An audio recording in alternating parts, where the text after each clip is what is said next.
औज़ुबिल्लाहिमिनश्शैतानिर्रजीम बिस्मिल्लाहिर्रहमानिर्रहीम। Tricky math में आपको खुशामदीद सलाम कहते हैं जी। ट्रिकी मैथ के अंदर आज हम पढ़ेंगे रे के बारे में, लाइन सेगमेंट और लाइन के बारे में कि रे क्या होती है। रे उर्दू में शुआ को कहते हैं, लाइन सेगमेंट किता खत, उसके बाद लाइन खत को कहते हैं। ठीक है, चलिए मैं उर्दू में ज़रा नाम लिख दूँ। सबसे पहले ये है, अगर हम बात करें इसकी तो ये शुआ है। क्या है ये? शुआ है। ठीक है, और लाइन सेगमेंट ये होता है किता खत, याद रखिएगा किता खत, कटा हुआ खत। और लाइन ये होता है आपके पास खत। ठीक है, चलें शक्ल बना लेते हैं अब इन सब की। शक्ल की तरफ चलते हैं जी। सबसे पहले हम बात करें रे की। तो अगर आप देखें दो पॉइंट्स हैं आपके पास, ए और बी।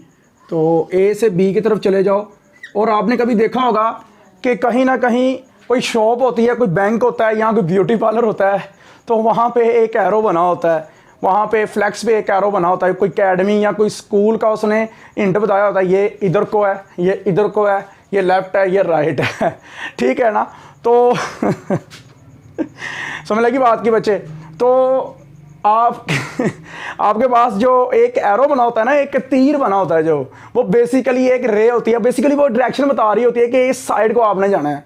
ठीक है, उसका एक ही एंड पॉइंट होता है। एंड पॉइंट वो एक ब्यूटी पार्लर हो सकता है, वो एक स्कूल हो सकता है, वो एक अकेडमी हो सकती है, वो एक शॉप भी हो सकती है, वो एक स्टोर भी हो सकता है, मेडिकल स्टोर भी हो सकता है। ठीक है, तो इट मीन कि आपके पास दो पॉइंट से, एक ये वाला पॉइंट जहाँ पे आप खड़े हो, आपका मतलब कि आप हो, और ये वाला जो शॉप है, यहाँ पे ब्यूटी पार्लर है, ये वो वाला पॉइंट है। ठीक है, तो इट मीन के आपके पास जो शुआ होती है, मतलब कि रे होती है, उसका एक ही एंड पॉइंट होता है। ये पेपर में कई बार उसने पूछा हुआ है, कई बार, यकीन करें कि रे हैज़ एंड पॉइंट कितने?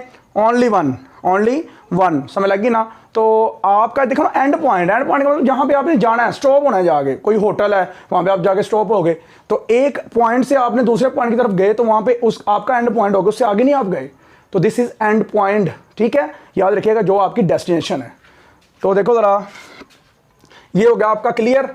अब हम चलते हैं लाइन सेगमेंट की तरफ। तो लाइन सेगमेंट एक पॉइंट ए है, एक पॉइंट बी है। ठीक है, तो पॉइंट बी अब पता नहीं कहाँ पड़ा हुआ है, पता ही नहीं कहीं है, ये पता नहीं कहाँ है, पता नहीं कितना डिस्टेंस है इनके दरमियान, पता ही कोई नहीं है।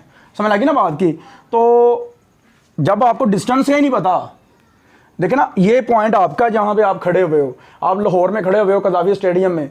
अब आपको पता ही नहीं है आपकी मंजिल का कि आपने कहाँ को जाना है। इंडिया में जाना है, आपने श्रीलंका में जाना है, आपने सऊदी अरब जाना है, दुबई में जाना है। आपको जब पता ही नहीं है आपके पॉइंट का, तो आप कह सकते हैं कि आपका कोई एंड पॉइंट नहीं है, आप इनफाइनाइट जा रहे हो डायरेक्शन के अंदर। तो ये बी यहाँ पे भी हो सकता है, ये बी यहाँ पे भी हो सकता है, ये बी पता नहीं कहाँ कहाँ पड़ा होगा, कोई पता नहीं है। समझ लगी ना बात की? तो ये देखो ज़रा, इससे यहाँ तक आप गए, ठीक है, तो कोई एंड पॉइंट नहीं है, कोई भी एंड पॉइंट नहीं है। तो याद रखिएगा, सेगमेंट होता है काटना। क्या होता है? काटना। तो ये लाइन को काट के आपका लाइन सेगमेंट बना है। तो सबसे पहले हम लाइन को डिस्कस कर लेते हैं, फिर लाइन सेगमेंट पे दोबारा आ जाएंगे। ठीक है, अब देखो लाइन सेगमेंट, एक पॉइंट ये है आपका, और ये देखो ज़रा पीछे आ जाओ दोबारा, फिर रे पे आओ। रे पे आपका जो पॉइंट है आपका, आप पता नहीं कहाँ खड़े हुए हो, आपका एग्जैक्ट किसी को कोई पता नहीं है, लेकिन आपकी मंजिल उसका आपको पता है कि आपने कहाँ पे पहुँचना है। ठीक है ना? अब आपका कोई पता नहीं है, तो ये होगी रे। ये क्या होगी? रे, ज्योमेट्रिकली। ठीक है, अब अगर हम बात करें ना लाइन की, तो लाइन आपका भी पता होगा कि आप कहाँ खड़े हुए हो। आप कसूर में हो, तो आपने जाना कहाँ है? लाहौर में। तो आपका पॉइंट कसूर से लाहौर है, तो कसूर आपका बता रहा है कि आप कसूर में बैठे हुए हो, आपका एंड पॉइंट कसूर में है। ठीक है, इस आपने लाहौर की तरफ जाना है, तो आपका एंड पॉइंट लाहौर है। तो आपके पास कितने एंड पॉइंट्स हो गए? दो। ठीक है, लाहौर से कसूर, कसूर से लाहौर। तो देखो ज़रा, आप क्या कह सकते हो लाइन के लिए? ये लो, ए बी। ठीक है, समझ लगी ना बात की? A B. तो इट मीन के आपके पास जब भी वो लाइन की बात करेगा ना, लाइन की, याद रखिएगा किसकी? लाइन की। तो वो आपने क्या करना है, लाइन के लिए आपने दोनों साइड पे एंड पॉइंट्स लगाने हैं। तो a line has end points two. कितने? टू लाइन के एंड पॉइंट्स होते हैं। अगर एक कर दें तो वो रे बन जाएगी। ठीक है, समझ लगी ना बात की, अगर एक कर दें तो वो रे बन जाएगी। और अगर आप ही पता नहीं है कहाँ पे खड़े हुए हैं और आपने जाना पता नहीं कहाँ पे है, तो इट मीन कि ये आपके पास लाइन सेगमेंट बन जाएगा। ये क्या बन जाएगा? लाइन सेगमेंट, याद रखिएगा, ठीक है। तो आपके पास ये होगा कितना खत।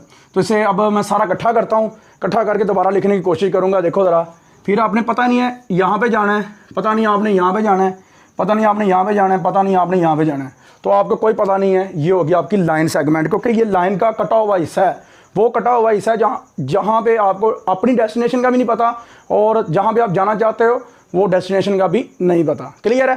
तो देखो ज़रा, a line segment has no end point, a line segment has no end point, line have 2 end points, ray have only 1 end point. Clear बच्चे? तो ये चीज़ें आपको याद रखनी पड़ेंगी ऑब्जेक्टिव के लिए, कंसेप्चुअल। तो अब मैं ज़रा दोबारा लिख देता हूँ, ठीक है।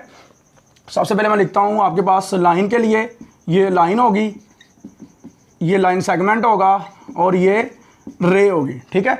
ये लाइन ए बी, ये लाइन सेगमेंट ए बी, ये आपके पास रे ए बी होगी। क्लियर है? तो ये याद रखिएगा, दो में याद रखिएगा, मुझे भी मेरी टीम को भी इंशाल्लाह मिलेंगे इसी तरह ही एक ट्रिकी अगले लेक्चर में इंशाल्लाह ट्रायंगल के ऊपर। तब तक के लिए अल्लाह आपका मेरा हामी नासर हो।